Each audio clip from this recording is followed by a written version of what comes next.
want, what you want.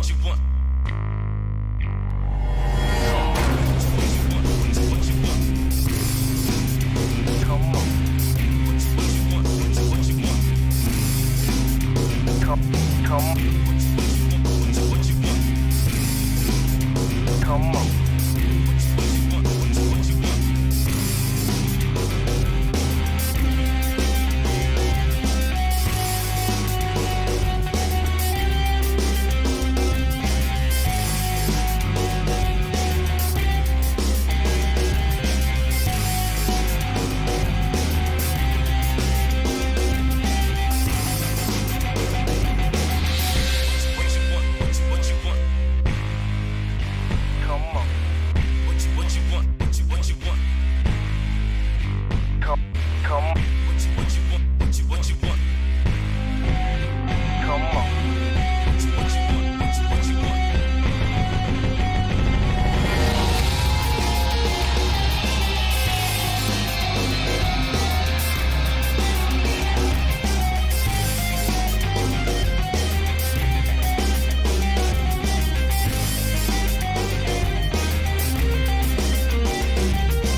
Marry me, witches! I'm Gory B Movie. And I'm Killer Kayla. And this is Bloody Book Club. Hopefully you can all hear us and, you know, all that stuff. Because today I did a lot of preparation to make sure we didn't have technical difficulties. So we have a new microphone here. I set up all these, like, things. You know, I prepared is what I did. I prepared. I also prepared my outfit because today we're talking about somebody who was cloned from a dead girl. So I got this Made Me from the Dead shirt. She's on theme. And her shirt matches because I worked in the phys... Sound is excellent. Great, thank you. That's Danny. I worked in the phys ed lab where they had cadavers, and who knows what they were using. Hey, there you for, go. So Creepy. I just didn't know what else to wear, so that's why I'm wearing it. go with what I said. Oh, sorry. I mean, because she used to work in the phys ed lab, and there was cadavers, and we had to deal with cadaver. No, we don't really have to deal with. I mean, we'll get there. Anyways, welcome to the Bloody Book Club. Every time you say welcome, I kind of want you to be like, to Jurassic Park. Welcome to Jurassic Park. That's so cool. That's such a good book. We didn't read that book, though. No, that's too long. But this book was pretty good. It was good. So I want to say a big shout out to Brandon the Beldam. Everybody's a wildcat, right? Yeah. Brandon the Beldam here in the chat, because I know Brandon actually read the book. And Thank you. when you read the book, that makes you our new favorite. So if anyone asks who is our favorite viewer, it's not Doug, it's not Danny, it's Brandon. It's Brandon. Brandon, because he actually read the damn book. Yeah. So, A+ gold star. A+ for you. 10 out of 10. All the stars. I love it when you guys read the book. It makes us feel less alone. Yeah, I agree. I told Doug the other night, I was like, will you look through the books we're reading this year and please read one? Like, please, it's been a year. Just read one book. I don't care. I don't Just read care one which book. Just read one book. Really By nice. the way, if there is a book that you love and you want to share with us, or it's been on your TBR and you're like, I want to read it, but it would be so much easier to read it if my friends were reading it, we have a poll. You'll see the link for GOODREADS in the chat. Just go there and recommend the book to us. Eventually, we're going to put up a poll of all your guys' recommendations, and one of our books this year will be a pick from you. Yeah, probably like October or November. Yes. Yes. And December will probably be last year's winner, which was Holly. By Stephen King, how nice. which we both want to read anywhere. Yes, absolutely. Nice to see Jason here and Jamie. And Jason, I saw your video on Twitter. Thank you. That was really nice. Okay, so the book we read, bum-ba-da-dum, going to our library. The book we read was The New One by Evie Green. I found out that's a pen name, but I can't remember her real name. So it's Evie Green. Names. Pen names are so fancy. I love it. Are you going to use one when you publish your book? No. You're going to be like, I want everybody to know it's me. Yeah, I mean, I guess so, because I'm not going to go by Gory B Movie. So. Gory B Movie is your pen name. Is it, though? Or your stage name. Is it, though? It was her birth name. Your mother Mrs. Movie, Mummy B Movie. When she found me beneath the gooseberry bush? Yeah. She birthed you and said, this is my baby, Gory. Yes. Gory B Movie and Mummy B Movie. Yes. That's the whole story. They should write a book about it. Birth certificate. Exactamundo. All right. So, I know you were super excited about this because we haven't done a lot of YA. And what I find really interesting about this, I've been watching a lot of Alexa Dunn. And sci-fi and YA is kind of, not really done. And I don't know if this is considered, I think of this as a YA. It reads like a YA novel to me. I agree with that. I mean, in a way, the only thing that it's really lacking is like the romance aspect to it. That's true. There is some of that, but it's not the way that a YA really normally is. So it didn't feel like a YA to me. It did feel like a sci-fi book for a young reader, but not like a YA. More the way it was written. Especially, I think, honestly, for me, it's the third act that does it. Because the third act reminded me of books like Divergent. And we'll get into why that is. Yeah. But I do feel like it kind of shifts genres on you a little bit. So... I think I see what you're saying. It becomes a different kind of book. Yeah. So I guess we can start with, this is a discussion that we had, we do post discussion questions on our Goodreads group. What do you think this genre is? This was marketed as a horror novel. Sci-fi. I think you said like dystopian sci-fi, right? I'm not good at this. I don't know. But it's definitely sci-fi. I would not have classified it as horror. There's an element of horror to it. And this is the blurb on the back of the book. So the essential premise of this is this couple's daughter is in a car accident that puts her into a coma. And their health insurance only goes so far. And they're going to pull the plug on her. But then this very wealthy company says, hey, we will ship you out, I think it's to Sweden, I think right? you're right, yes. Yes. I want to say Sweden. We're going to ship you out to this foreign country, this beautiful facility. Your daughter will get the absolute best care. However, we want to be able to make a clone of her that will live with you. And then the back of the book says, and then Scarlett, their daughter, wakes up. And so you're like, what the hell is going to happen? And that's a big part of the horror there. Like, you're dreading what happens when Scarlett wakes up. How are these two girls going to get along? And immediately, is it a big spoiler to say how Sophie feels about Scarlett? No. Scarlett wants to kill, or Sophie is the clone. I should clarify. Sophie's the clone. Scarlett's the OG. Sophie's like... She is kind of like a cyborg. Yeah. In a way. She's I think they call her a cyborg, but she's a mixture of a clone and AI. So there's like robotic, she has programming. There's programming, there's components to her. She has like cameras in her eyeballs. Yeah. So she's programmed to protect the family, which is her father, and her mother at all costs. Scarlett is not a part of that. So that breaks her programming. So she wants to kill Scarlett. So you're like, this is absolutely a horror novel. Yeah. And there's like an underlying sense of dread for sure. Because the mom, she's like, this is heaven compared to our old life. Like everything is so perfect. And she's kind of like, when is the other shoe going to drop too? So you as a reader, at least I did, I was like, well, what's going to happen? Like, it has to be too good to be true. What's going on? Yeah, you definitely get a sense of that. And it has a very dystopian, like, Big Brother's watching you feel. They know there's cameras in their house. They know their clone daughter has cameras in her eyes. Yeah. So they are sacrificing their privacy, but... they're in this beautiful place. They have everything. They want a hot tub. It's installed the next day. They have food. They get gifts all the time. And it's one of the things I really did like about this book is it's set in Cromwell, which is an area in England that's really, really beautiful where people vacation there. But for people who live there, because it's like a vacation place, a lot of them are being kind of pushed out.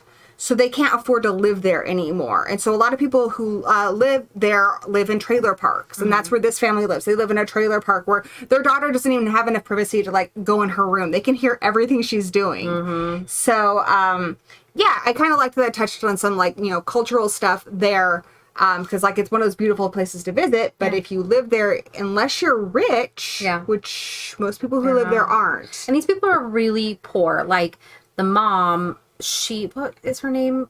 Like Tamsin. I was like Trinsley or something like that. I only remember because that's the name of one of the people in the Donner Party. Oh. Is that a fucked up reason to remember that? Okay. But that's okay. That's you. She picks cabbages. Like, she cleans businesses and picks cabbages, and she's doing like all these jobs just trying to get her family taken care of, and she's tired, and their daughter is acting out, she's misbehaving, they're screaming at each other all the time, and then the car accident happens. And that's initially what for me made this a really exciting read, because we're introduced to the story through Tamsin's point of view. She is there when they're basically giving her the news that there's not a lot they can do for her daughter, and they're not thinking she's gonna wake up. Like, it looks bad. And she's grieving a lot. Like, there's a certain kind of grief that comes when your kid starts becoming somebody else. And it could be not necessarily a bad thing, but maybe they're just super into their friends and their boyfriend and activities, and you're kind of losing them. And I mean, children are just so weird. Like, you can have a friend and your relationship doesn't change for a decade, but your relationship with your child is going to change a lot over a decade. And there is a certain amount of grief there, that you don't have that 4-year-old kid that adored you and thought you were just the most amazing thing. Now you have a kid who will tell you they hate you, and they don't really, but you miss that. And then she has the literal grief because now her daughter's in the hospital and she might die. And so, like, I really kind of connected to that. And then, of course, she's very resistant to this idea of the clone. But Sophie is perfect. She's adoring, and she's, really wants to spend time with them and stuff.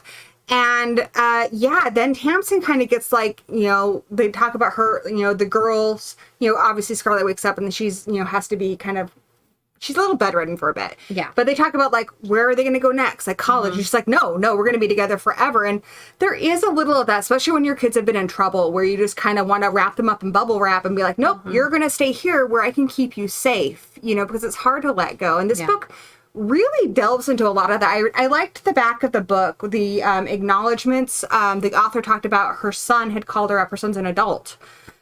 He's like 19, and he had gotten into just a small car accident, but she panicked, and that was a lot of what she fed a lot of it into this book. And you can tell, like, I'm not a full-time parent, I'm a step parent, but that feeling is so real. Like, when you don't know what's going on, like when I'm away from him, like I have no idea what's going on, it's really scary, and you just want to be like, are you okay? Are you okay? Are you sure you're okay? Like, I want to know. And she doesn't have that. Even more so, like, I think you can really relate to that, because being that you see him so little, you're relinquishing a lot of that control a parent has. Like, when he's in your care, you can say when he goes to bed and when he eats and what TV shows he can watch. But then when he goes back to his other parents' house, you've relinquished all control and you have no idea what happens. And that's scary. It's really scary. And let go and believe that, like, the lessons that you've instilled and tried to, like, teach your child, they can carry forward, and at least, like, remember a little bit, and hopefully remember for the right reasons. Not like, you can't watch this before bed because I'm a monster, but you can't watch it before bed because it'll give you nightmares or you will get poor sleep or whatever the reason is. So I want to touch a little bit on something Brandon's saying about the repetition. Now, initially when I started reading, I think maybe a day before you did, and I was like, oh, the writing's really annoying me because it's very repetitive.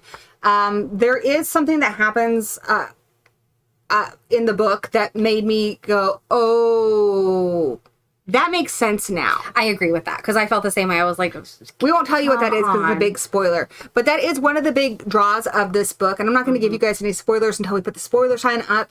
But this book has a lot of cool twists. Like, you kind of read the back of the book and they're like, oh, that kind of spoiled the twist of Scarlett's gonna wake up. Like, that. Oh, God, no. That is far from the only twist. And the cool thing is there's so many twists, and they're done so well that you just don't see the next one coming. And they do such a good job with misdirection. Again, I can't go into too much detail about it, but they'll set up an issue, and they'll have you focus on that issue. And they almost kind of, like in the way Scream did. Like, Scream was really clever because it knew we knew horror movies, and it knew we were going to be like, of course it's not the boyfriend. That's too obvious.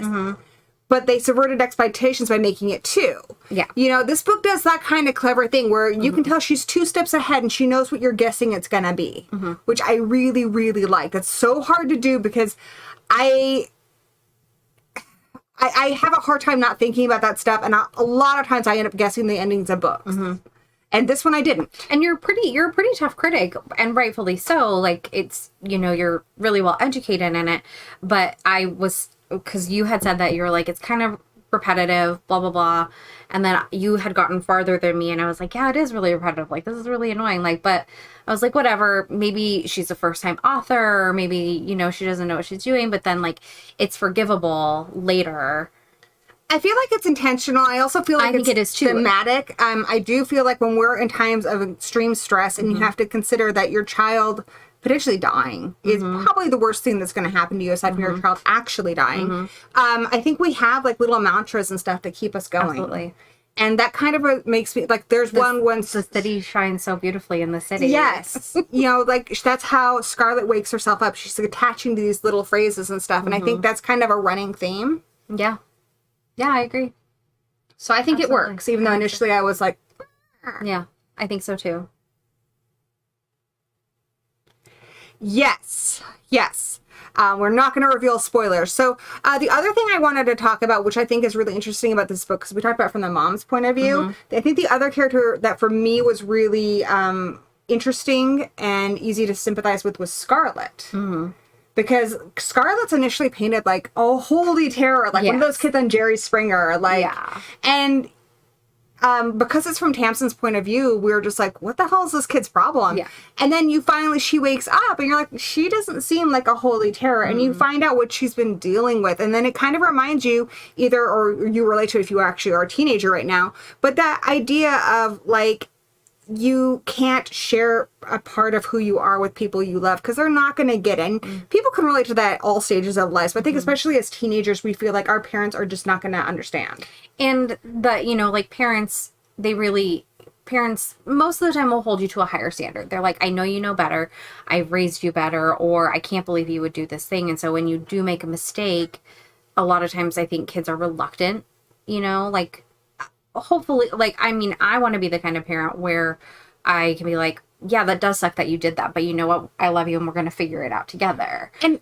But I don't think that's always the case. Things feel so monumental when you're a teenager. Like, I remember things that, like, felt like the end of the goddamn world. Like, I remember one time I tried to take my hair from black to a lighter color and it ended up, like, in stripes. And it's like, I cannot go to school. Now I would just be like, whatever, I'm going to wear a hat. Yeah. Like, it's not a big deal now. But me as a teenager was, like, bawling. Like, this was so big, you know? And I think, one, things feel so much bigger because you're all hormonal and stuff. Man. But you also don't have the life experience to know that this is just a temporary thing, that it's going to get better. Yeah. You know, you don't have that hindsight of, you know, you got through this stuff before because when you're a teenager, you're finally dealing with adult stuff for the first time. So you're dealing with, like, you know, dating, and you're dealing with, like, you know, important things that can affect your whole life, like, you know, going to college and stuff. And she's dealing with a really bad guy. Yeah. And that's a first for her. And so, yeah, it would be hard to talk about that kind of stuff with parents who honestly don't want to know about your dating life a lot of times. Yeah, I agree with that. 100%. Yeah,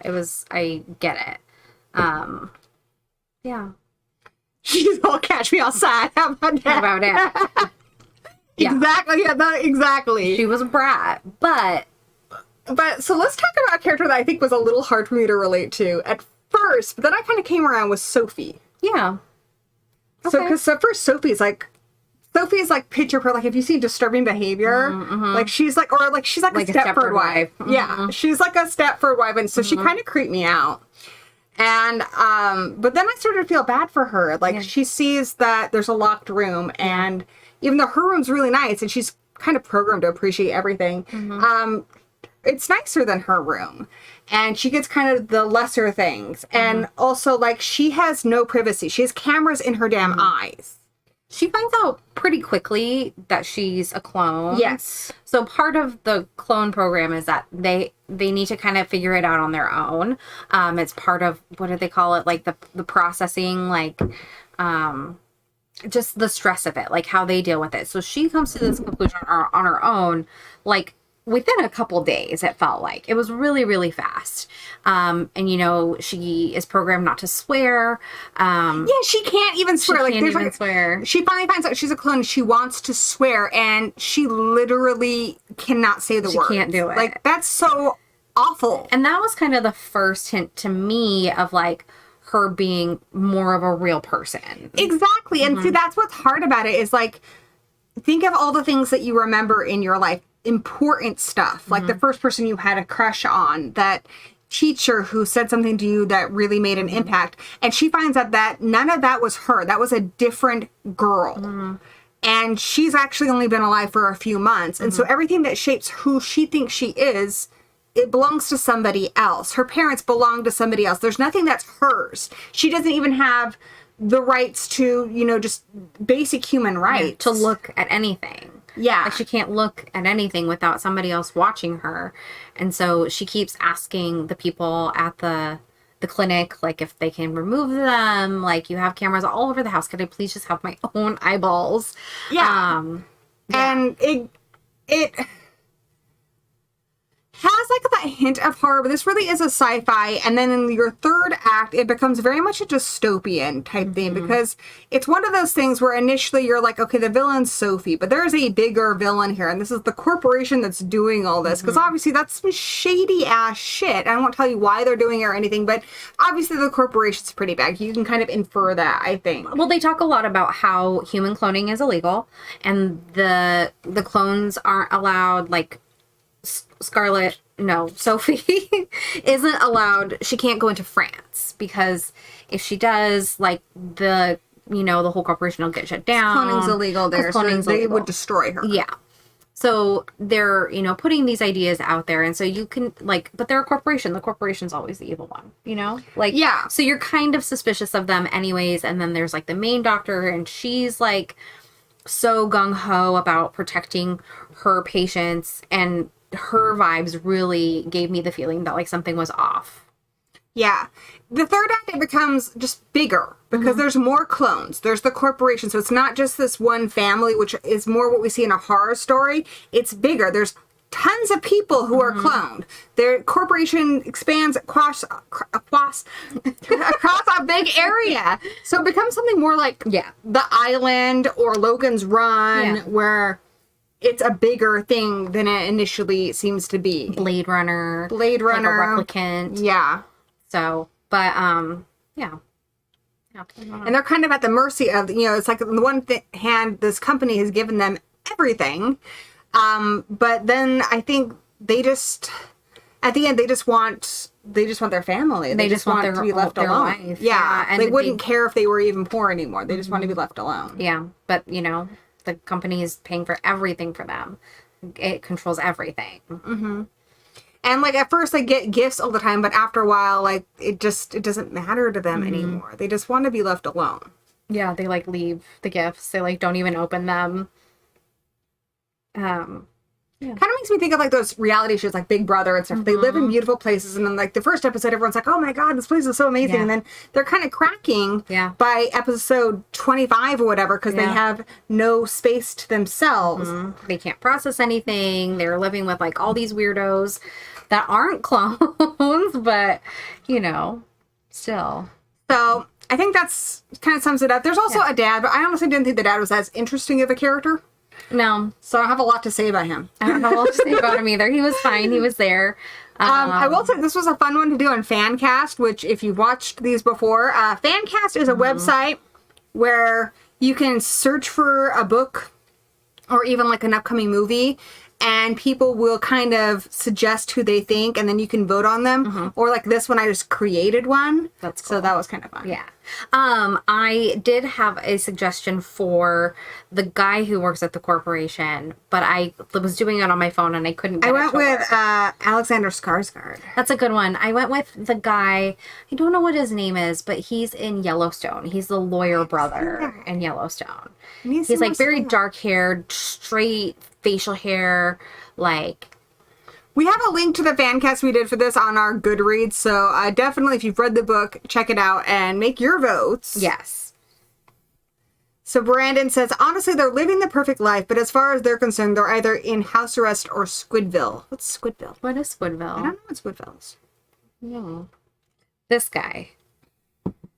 Oh, Wes Bentley. Wes Bentley. He's on American Beauty. Oh, okay. I haven't seen that. Ah. Anyway, can the Wes Bentley. him? He's the one who's like, it's a beautiful plastic bag. I don't know. Anyway, he's who I was gonna cast as the guy who works at the corporation. I can't remember his name either, but so this is really good. I also think that there's room because I mean she's created an interesting enough thing here. I think she can create either more books in this universe or like a sequel. absolutely. I would love to see it adapted into like a sci-fi show or something. Like they could do something really cool with it and just build off of it. It's a really interesting concept. I think this is something that they could make a series out of or a movie, and it would be really interesting. Yeah, I agree with that. Yeah, very good. What do you give it? What do you rate it? Goodreads is so hard because you don't have half stars. I know. I'm gonna allow you half stars. I'm gonna allow you percentage points, but it's still to 5. Let's see. Let me look at our thing. Your rubric. I prefer using half stars, but all right, I'm gonna go with my movie rubric. Yes, there's multiple rubrics. No, I don't want to talk about it. Big old number. I would go with a 3.5. Okay, I agree with that. Like, it's nothing I'm never going to be like, you know, sometimes you want to reread a book and, you know, you just want to buy real estate in that story world. And it's not quite that. There are some issues with it. Like I said, I feel like we get a genre flip in the third act. And that's not damning. It's also not as horror as I kind of thought it was going into it. I was actually pretty upset about the ending. Yeah? Like, should we talk about the ending? No, we don't have to. But I think the word that I want to use is, like, dissatisfied. Like, did you think it didn't provide enough answers? There was a situation where I just was like, oh, that's kind of like a non-ending ending. But overall, I still really like the book, and I think that it doesn't have to end there. I think there's definitely room where they can come back to this and tell more stories and continue on. I mean, I think this is kind of a... If you wanted a 5-star version of this book, absolutely read The Stepford Wives by Ira... Drawing a blank on that last name. Something. But the book, The Stepford Wives, and the movie, The Stepford Wives, the original movie, are both phenomenal. But this is really good. I mean, I haven't read too many books about, like, cloning and this kind of thing. No, definitely. And this is definitely a different take on it. Another book this kind of reminded me of, which is not at all sci-fi, is Never Let Me Go. If you've read it, you understand why. And if you haven't, then I won't tell you any more about that. But Never Let Me Go is really good. Yeah. Ira 11, thank you. Yeah. There you go. I mean, you know, Never Let Me Go's been out. Never Let Me Go, you find out about these group of kids who grew up together, and they find out as adults that they're clones. They're not real. They were created as, like, backup parts for the real one. And then that whole thing's out, and so... Yeah, they don't really have a place in the world. Crazy. And so there are parts of that remind me of this. I'll have to read that one. It's very good. But yeah. Yeah. Wayne Turner, there's a book that it's based on, and it's good. It's good. So, yeah. When was the movie made? It's got Andrew Garfield in it. Oh, so not that long ago then. Yeah. Never Let Me Go. 2010. Okay. So it's like a dystopian, like, kind of drama. Yeah. But it's good. That same author recently did another clone one. Also, one thing I gotta say about this author that I really appreciated, she had a lot of discussion questions at the back of the book. I took those and put those on the Goodreads page if you want to participate. You answered like every single one. I did. Yeah, she did. I answered one. I've got an F this month, but I read the book. She also suggests other books. She gives you all the books she used for her research about cloning. That's cool. And other books about cloning that, you know, that were inspiration for her. So she's got a lot of cool stuff at the back of the book for you if you want a little more, which I always do. One of the questions in the book was if you were to suspect somebody of being a new one in your life, who would it be? And Haley thinks I would be. It is you. A clone. Okay, one, I'm going to tell you why Kayla is a new one. This is why. A, Kayla is way too nice. I've known Kayla for a really long time. Kayla's always pretty nice. Always kind of a people pleaser. Kind of an AI quality.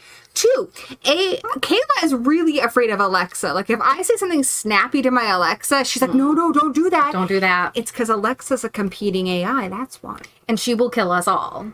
She has the power to just off with my head. Kayla's a new one. Yeah. So Kayla's a new one. I think a big part of my fear of Alexa comes from watching Maximum Overdrive when I was very, very young. I figured you were going to say, like, how? No. Maximum Overdrive, because after that movie, everything in my life could potentially come to life and kill me. So I try to be really nice to the microphone and the fan. I really appreciate the hard work that you do, just in case something happens and they're going to turn on us all. No. I might not be the first one to die. No. No. That's my reasoning. All right, here are some of the discussion questions. We can answer some of them live. Yeah. So, to what extent do you think Scarlett and Sophie are the same person? That's a really hard question. It is a hard question. Because they do have all the same memories, right? Like, up to a certain point, everything was the same for them. And then how they move forward from that point is really and then also Sophie's programming. The programming, yes. So, I think it's kind of like a twin thing. Yeah, they're more like twins. Yeah, you both know everything that the other person has gone through, but you're still your own person. It's almost, like they're twins or even siblings where they have a shared past, but how they respond to things is different. Their personalities are different too. Part of it's the programming, like I said, but I think part of it's just also kind of who they are. Yeah. Like, that is one of the few complaints I had with the book that was confusing. I was listening to the audiobook, which was great, but there's two different narrators. There's one who does the third-person stuff, which is mostly from Tamsin's point of view, and then there's a first-person narrator who does both of them, and that she does Scarlett and Sophie, and she uses the same voice, and that got really confusing really fast. It was confusing reading it, too, because it doesn't tell you... Like, you have to read a little bit down to figure out who is actually doing the speaking. It's not always immediately clear. Yeah. Okay, so when does a human become a machine? And you guys answer in the chat, too. Yeah, please. I mean, aren't we kind of already machines? That's, like, so depressing. I can't believe you said that. Well, we have mechanics that we have to keep up to date, things that can go wrong. Sometimes we have to have replacement parts. We have programming sometimes, not necessarily like direct programming. I think when people talk about humanity, they talk about things like empathy and our ability to be compassionate. And I think there are humans that are not necessarily human, like Patrick Bateman. I don't know how human Patrick Bateman is. Fascinating. Yeah. Maybe not human. Yeah. So I think Sophie in this is probably more human than that, because Sophie does have the ability to be compassionate and stuff. So. And she does, even without her programming, like she comes to some things on her own. So I agree with that for sure. There's also the free will element, right? Yes, absolutely. Like, free will. As far as we know, we have free will. Like, I can say all the swear words I want. Do it. Fuck. Yeah. She's allowed to do that. I'm allowed to do that in my programming. So, I think that's the biggest part of it, is really that ability to act freely. All right. What else we got here? So if somebody in your life was a new one, who would it be? I don't know.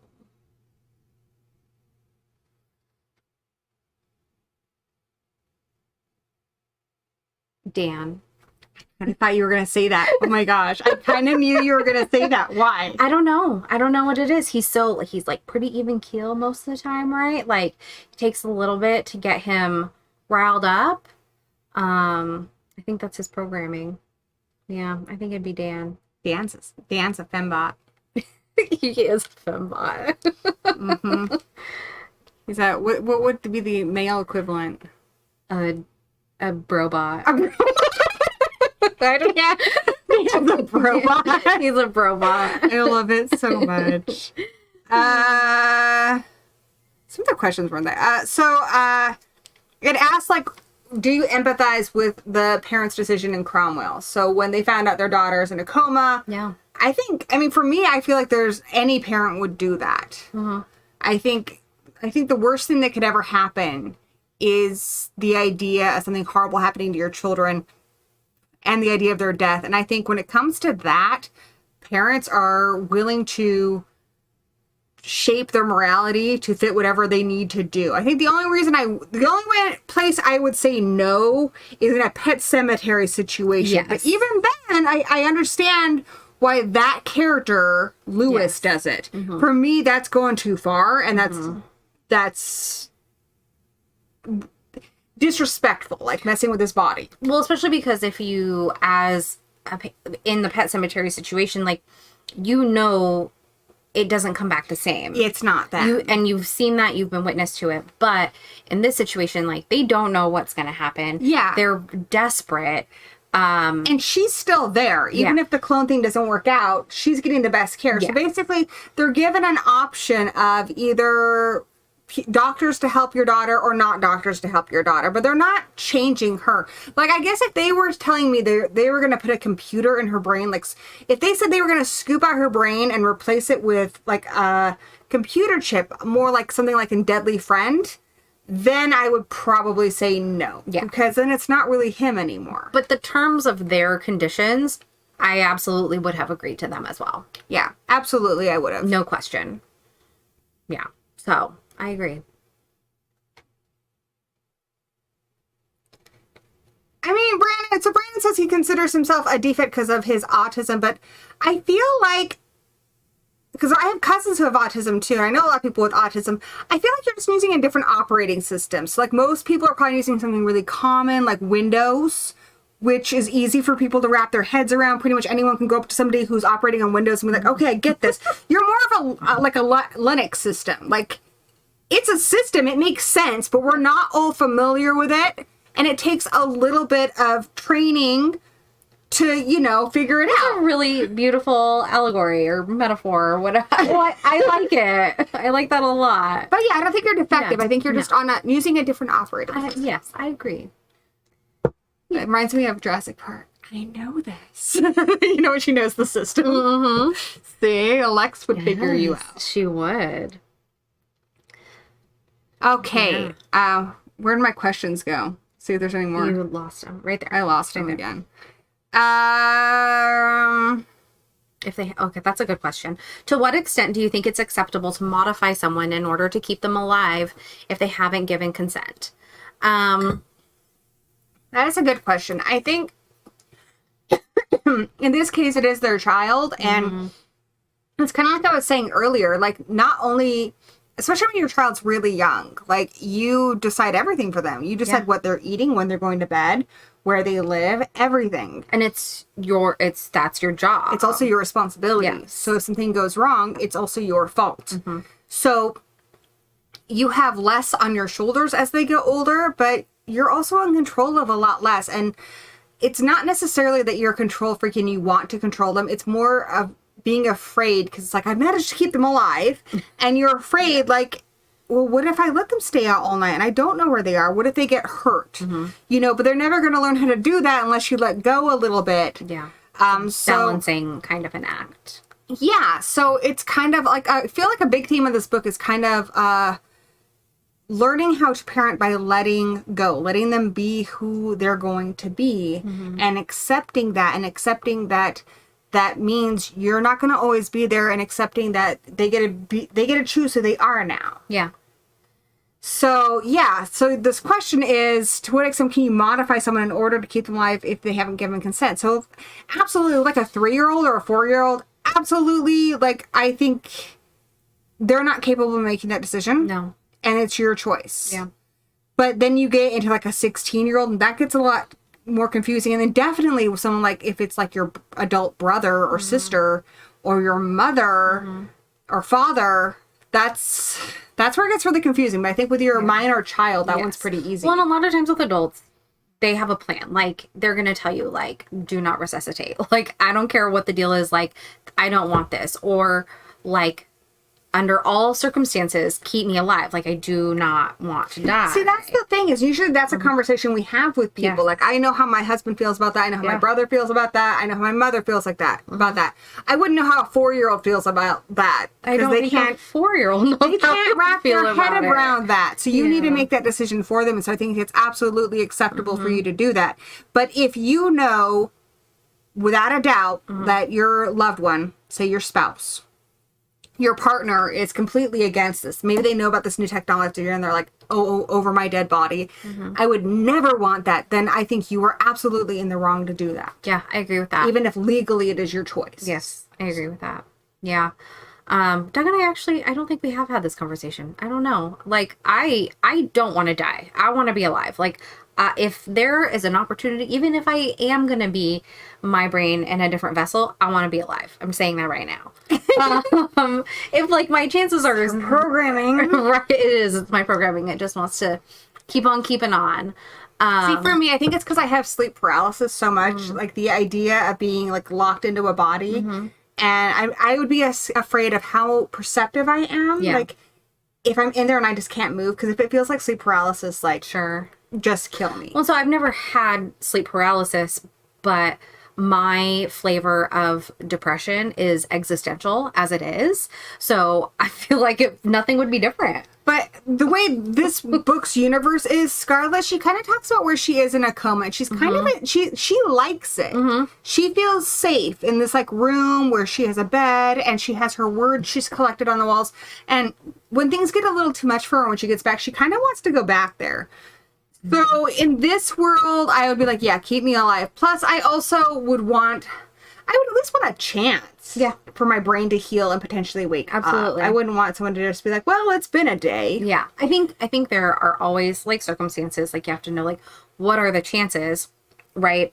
And then what is the extent of the modifications, too? Like, how much are we changing to keep this person alive? Like, that's the thing. Like, I had a friend, her dad, he had this big diving accident. He basically crushed all the bones in his face. And he survived, but they remade his face and he was really unhappy because they kind of made it just perfect. And he didn't feel like, he's like, that's not my nose. But they did the best they could. But, you know, it's hard, you know, like it doesn't feel like you get so attached to every little thing. Yeah, I get that. I think that's kind of scary. It is scary because you're like, who's that person in the mirror? I wasn't there for that. Yeah. Yeah. I mean, everything, like your little scars and stuff, all those things make you you. And so, yeah, this book really has a lot of interesting questions about how we feel about AI, how we feel about what makes our personal identity, you know, parenting. Like, for a book that's relatively short, I feel like it gave us a lot to kind of chew on, that I really appreciated. I do too, and I really love that she put these questions here. She did. Like, these are really great things that, like, I wouldn't have thought to ask. And I'm glad she thought about these things, too, because we have talked about some books in the past where it's like, actually, Danny and I talked about a movie we saw recently. We're like, that's such a cool concept. Why didn't they dig into it more? And I feel like she got this idea and she really did kind of look at it all different ways and kind of got the most out of the idea. I agree. And not even just within the novel. Like, the novel standalone, cool, super cool. But then for her to, like, facilitate these conversations, like, I don't know, just really smart and adds a lot more depth and appreciation to the novel. And I think it also kind of encourages conversations too. Like, I think absolutely if you are somebody who's having difficulties with your teenager, like, I think it helps because, like, parents are in this kind of helpless position where they love you so much and they just don't know what to say. And kids are just wanting to ask for help, but they don't know how to say it. And I don't know, this book, I felt like it almost kind of like spoke both languages. And I liked that a lot. Because it is hard and it doesn't offer any answers for it. But I think maybe it makes us just be a little bit more empathetic. Yeah. And kind of like seeing, like, this, it's kind of just what it is. Like, there isn't an answer. And most parents and children deal with something like that at some point in their relationships. And it's it's part of it. It's just part of the deal. I think a book like this kind of reminds us that even if the people we love aren't saying the right things or doing the right things, that we need to ask ourselves, do they love me? Mm-hmm. And, you know, be really honest. Mm-hmm. Do they love me? And if they do, maybe cut them some slack. Whether it's your teenager who's acting crazy or your parents who are, like, up in your business. Yeah. Brandon's got a question for us. Let's see what it is. Unrelated question from the book. Do you think the people we see in our dreams are avatars of people currently asleep? Maybe. So the people we see in our dreams are avatars of people currently asleep. So they're like our avatars. Yeah. Like, I had a dream last night about one of my coworkers. Maybe she was also, like, dreaming and, like, walking around in my dream. My son told me a dream he had. We were talking a lot about dreams because I'm writing a book about a younger kid. I was like, oh, tell me some stuff about when you were a kid. He told me this horrifying dream because he was terrified of elephants. That he was part of this, like, study where they were experimenting on him, but all the doctors were elephants and they were picking up all the tools with their trunks. I'm like, that sounds so scary. I love an elephant, but that would be horrifying. It's the trunks that freak him out, dude. That's so weird. I know. That's so weird. I would love to have a trunk. He used to be afraid, like, if there was thunder, he'd think it was an elephant, and he'd think that the trunk was going to burst through the window and grab him. That's so silly. I know. But our brains, man, like, they just do whatever they want. That is true. Danny and I have not seen Avatar. Why? We just hadn't seen it, okay? How are we still friends? I don't know. You haven't seen Uninvited. Okay, but, like... Cat that pukes up a smaller mutant cat. Or James Cameron's best-selling film of all time. A cat that puked up a smaller cat. I mean, you have a point. But there's a lot of movies I haven't seen. I saw part of it where they were, like, having hair sex and then Sigourney Weaver was there. Wait, what? I don't know. Their hair was, like, twisting around each other. Oh, yeah. That happens. It's, like, a thing. I mean, I've seen Ferngully and Dances with Wolves. If you've seen Ferngully, like, literally, Ferngully he ripped it. I haven't seen Dances with Wolves in a really long time, but yeah. Stop reviewing something you haven't seen. Well done. I'm not reviewing it. He's really passionate about it. Like, if anybody loves Avatar, it's that man. He'll defend it till the day he dies. I honestly, like, I like the first one. It's really good. I have favorite parts and parts that I find that are boring, but the second one, I don't know how many times I can watch it. It's really sad.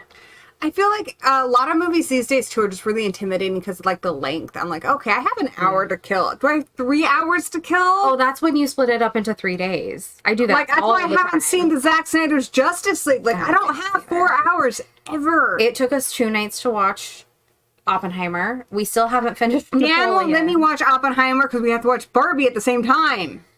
That's dumb because it's a really good movie. Like, it's a really good movie. He said we have to watch them back to back. We have to Barbieheimer it. Okay, we'll take a day, maybe Monday, spend the whole day Barbenheimering it. Wait, you haven't seen or read The Lord of the Rings? Wayne, I haven't seen any Game of Thrones either. And I haven't watched the last Harry Potter movie, though I have read all the books and seen all the other movies. Okay. And I have seen the Lord of the Rings movies, but not the Hobbit movies. So I feel you, brah. But I have seen The Suckling about the aborted fetus that comes back to kill people. Oh my god, okay. Well, anyway. I'm living my best life. No, Wayne can stay. Time Capsule TV says Wayne needs sleep. Wayne can stay. Wayne just also needs to get on board. We're not gatekeeping here. He needs to get on board and watch these movies. Game of Thrones, whatever. It's fine. Game of Thrones for me is just because so many people were disappointed by the ending that I'm like, I don't want to get so invested in something that people tell me doesn't end well. Would like to read the books. I don't think I could ever go back and watch the TV show again. It's really intense. It's really brutal. Like, those first 4 seasons, like, I was just so angry. I don't think I can go back and do that to myself. But Lord of the Rings is my obsession. Lord of the Rings is good. If I've put on Return of the King almost every night. I will say Return of the King is the third one, right? Mm-hmm.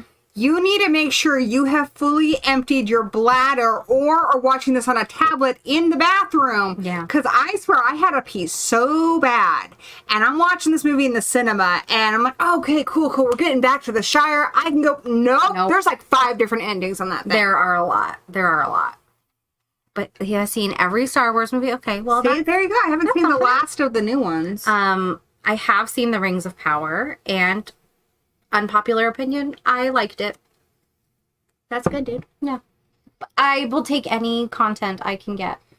So how many stars do you give the new one? I think 3.5 is perfect. I think 3.5 is good. It's definitely notable. I recommend it. Mm-hmm. I think we kind of talked about the people who are going to enjoy this. Mm-hmm. So if you like something kind of dystopian, if this sounds at all relatable to you or you're interested in cloning and stuff, this is one to check out. It's really an easy read. Yeah. It goes by pretty quick. Really fast. Yeah, it's a page turner. Yeah. And because you want to know. And if you love a good plot twist, we did not spoil it for you. There are some good plot twists. Yeah. I didn't see him coming. I was like, oh, okay. Bruce Willis was dead the whole time, plot twist. Spoiler alert! Okay, someone spoiled that for me the weekend it came out. So I'm so mad at them. I'm so mad at them for you. One of my coworkers at Kmart told me that. I was like, what?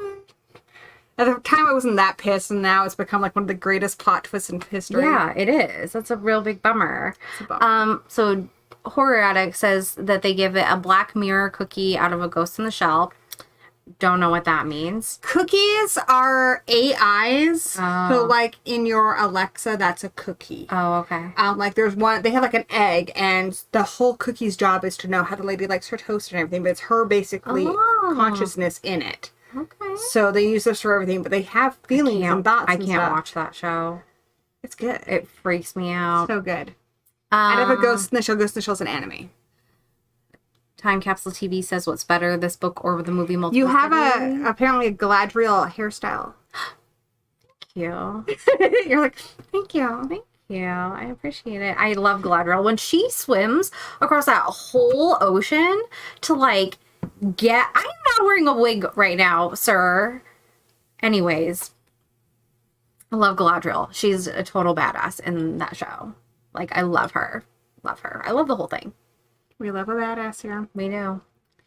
Okay. So that was the new one. We liked it. We recommend it. We were going to read a different book, but we changed it. We changed it because we didn't have a Grady Hendrix on, and I love Grady Hendrix because Grady Hendrix is one of the only horror authors I know who can be really, really funny, but he adds a lot of heart to his books, and he adds a lot of heart and humor to his stories. My favorite book of last year was How to Sell a Haunted House. So good. All the feels. And My Best Friend's Exorcism. The book is so much better than the movie. Horror Store, not as much with the feels, but just cool. Creepy. Yeah. So one I hadn't read, and it's perfect for what we're doing here, is The Southern Book Club's Guide to Hunting Vampires. Yeah. So, Grady Hendrix grew up in the South, and he was raised by a large group of strong women. So you see that as a running theme throughout a lot of his books. Of just, women who are no nonsense and tell you it like it is. So that's the kind of women who are in this book club. And somehow they end up hunting vampires, and they have a book club. So I'm down for this. It sounds amazing. The description on Goodreads says, fried green tomatoes and steel magnolias meet Dracula in this southern-flavored supernatural thriller set in the 90s about a woman's book club that must protect its suburban community from a mysterious, handsome stranger who turns out to be a blood-sucking fiend. I don't want to read the rest of it because that alone, I was like, fried green tomatoes and steel magnolias? I'm here. We love this for us. We love it. We love this. So it's going to be so many feels. Honestly, I have not read a Grady Hendrix book I didn't enjoy. I started with Horror Store. His books, I don't know what this one has in it, but all of his books have something in them. Like, they're very much worth buying the physical copy of. Horror Store. This one. Where is it? This one's like an IKEA catalog. Yeah. So you read it, and at first it has pictures of just like little shelves and stuff. But as you get through it, because this IKEA store used to be a prison, then this stuff starts getting real weird, like torture. I mean, it's a fun little extra thing, you know. And all the stuff in here makes it look like it's a catalog. Whereas my best friend's Exorcism, the hardback that I have, I think the first edition, I don't know, I think they might have changed it with the subsequent editions and made it look like a VHS. I'm not sure about that, but I have seen different covers. But this one, it's set in the 80s, and it's a high school yearbook. That's so fun. Which is really fun. And the last one we read, their mom, she did like a puppet show thing at their church, so it had some stuff for that. So Grady Hendrix is just really cool. Well, Quirk Books is what the company that publishes his books. They always do fun stuff. That's cool. So I love that, but he just has this. I feel like if you are someone who likes something like Buffy the Vampire Slayer, where Buffy, it is funny and it does have horror, but there's so much heart in Buffy. And that's, I mean, really what Buffy is. Like, yeah, you can fight vampires, and that's really cool. We all love a good vampire story. But what I love most about Buffy is, like, the story and the characters and how they love each other. Yeah, and honestly, Grady Hendrix books all kind of boil down to that. My best friend's Exorcism, like, I love her Exorcism. She's like, by the power of, like, E.T. and all these things these two best friends love, she's like, I'm going to bring you back because I love you more than anyone in this world. And nobody believes her that her friend's possessed. And she's the one person who's going to help her.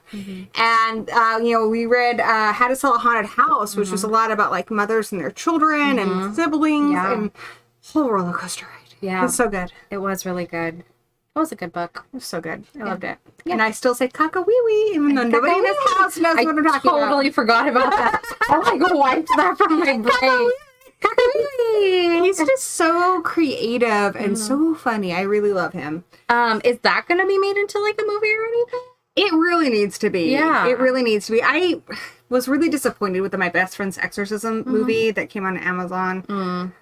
It wasn't good. No, I haven't saved on my list. I love the book so much that maybe that's just a case of I love the book so much. I know Horror Store, this one, which is a girl, she's working overnight in like an IKEA store, and it's haunted and it used to be a prison and it's all scary. This one I think they're turning into a maybe not Netflix, but some kind of TV show. But yeah, hopefully they do something with it. But I don't know about Southern Guy. This is one that came out a while ago.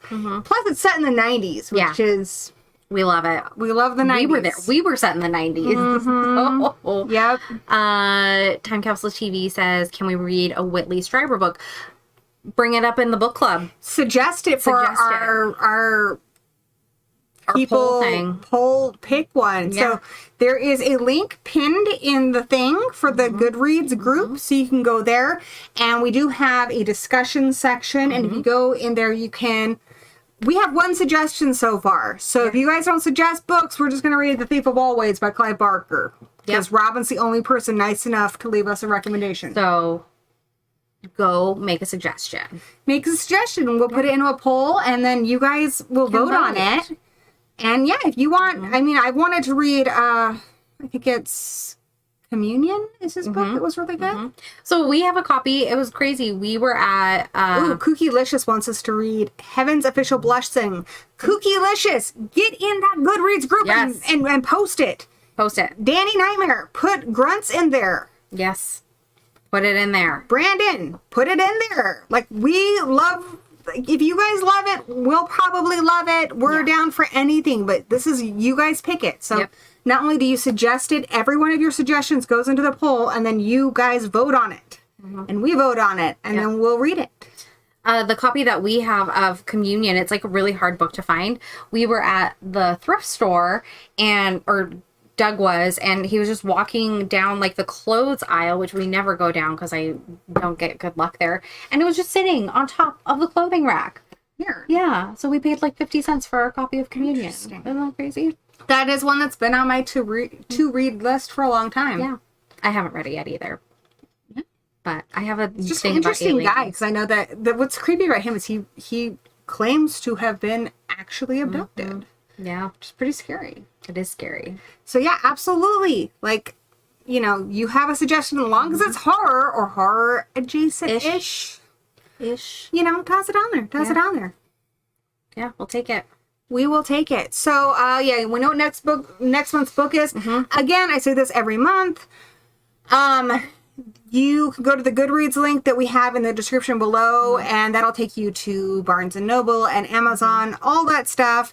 Also, there is a thing on Amazon where you can lend out a book that you own to somebody. So you can also go to, what is the library one? Hoopla and Libby, and some other libraries, depending on where you are in the world, use like Overdrive. Our local library doesn't use Overdrive, but Libby, I think, is the same thing. So, yeah, if you have a library card, you can get it from your local. They have almost everything. Yeah. But absolutely, if the only thing holding you back from reading the book with us is you can't get a copy of it, please DM me. You can DM me on Instagram, Gory B Movie. You can DM me. I don't really go on Twitter that much anymore because, reasons. It's not even called Twitter. You can just leave a message in the Goodreads group on the discussion board. We'll make sure you have a copy. If that's the only thing stopping you from reading it, because we really, really want this to become a thing where we can have these like discussions with you guys about like the themes of the book and what does it all mean? What does it all mean? What does it all mean? What's it all about? And why Kayla's actually a no one. Just be nice to your my AI only guys. friend is one that was programmed to be my friend. So, if you guys could join in, we can just pull the plug on her. But who programmed her to be your friend? Was it an old friend of yours? And apparently my husband's one too. Oh yeah, 100%. 100. You're surrounded. My son's definitely not. No. And I don't think my husband is one. I don't think he's one. No, he's not. He goes against the grain too much. He beats to his own drum. No, you're not. You're also a free spirit. You're not. Oh boy. Yeah. Oh boy. Good times. Good times. All right. Well, we want some of your suggestions, and even just if you don't know what to say on the discussion board, just say hi. Yeah. We want to talk about books with you guys. So please, please, please, for this to really be what we want it to be, we need you guys to read the books with us. Yes, absolutely. It's going to be so much more fun. Yeah. Do you have anything else coming up on your channel? So in our personal life, we do have to move. So Danny and I were going to do a best of and worst of last year. And I was going to do that last week. And we've just been so tired with, working plus looking at places plus, applying and stuff. So, it's been a little hectic. But next week we are going to do and then Danny's days off at work changed too. So next Thursday, we'll start on my channel with kind of talking about the movies that we thought were the worst of 2023, the horror movies. Okay. Then we're going to go over onto Horror Addicts and talk about the ones that were the best. Ooh, how exciting. And then we're probably going to do a watch party this month. Yeah. Heather's. Yeah. I'm on Time Capsule TV on his next video that we're going to do. We watched a movie. I don't know if he wants to chime in and we can talk about the movie that it was that we watched. I don't know if it's supposed to be a spoiler or not. Anyways, we watched a movie and then we talked about, we're talking about the Guyver, which is, have you ever heard of the Guyver? Isn't it an anime? It was an anime. Yes, it is an anime, but this is a live action of it. It's bananas. It's crazy. So BANANAS. Yes, all capital letters. It's crazy. So we're going to talk about that. Danny, you never read the Necronomicon. You definitely don't read that out loud. Not in this house. No. No. Danny loves the Guyver. It is weird. So when's that video coming out? I don't know. We still have to film the last half of it. Well, do check out Time Capsule. I think you can just click on them in the chat here and get to their, but you can also just type in the Time Capsule and find them. I should just add it into our description. Sure. Yeah. So we'll add that into the description because Kayla's husband runs that. She's on there. Sometimes my husband's on there because he works. The Time Capsule is actually a store that's in our local town that they run, which is really rad. It's pretty cool. We do a lot of cool stuff with cool peeps. Very cool. Yeah. Very cool. All right. You have Heather's. Heather's is awesome. So stay tuned. If you follow, if you're subscribed to the channel, on the community page, I will post when we're going to do the watch party. Yeah. And I'll probably post something on the Facebook group. Yeah, there you go. So the Facebook page for Gory B Movie. Yeah. And I usually post them on Twitter and stuff too. So if you follow me on the social medias, which are all in the doobly-doo down below, or if you're subscribed, you'll have the date for that. It's going to be in the next few weeks. Yeah. We'll see how things go. Unless I move. Like tomorrow. You never know. You never know. You never know. We're just going to play it by ear. Alrighty. Okay. Is there anything else we want to say? I don't think so. Thank you. We said so many things. We got existential. We really did. It got so deep. So deep. I mean, that was a deep book. It was. So, what is the meaning of life? What is the meaning of life? 42. I'm 42. Oh my god! Yeah. Yeah. That's a good place to end it. All right, guys, get Southern Book Club's Guide to Hunting Vampires. Please read it with us. Grady Hendrix, like, you can't go wrong. The man writes amazing books, and they're so fun. So please read it with us. Join us on Goodreads. You know, talk about the book with us. And until we meet again, Blessed be.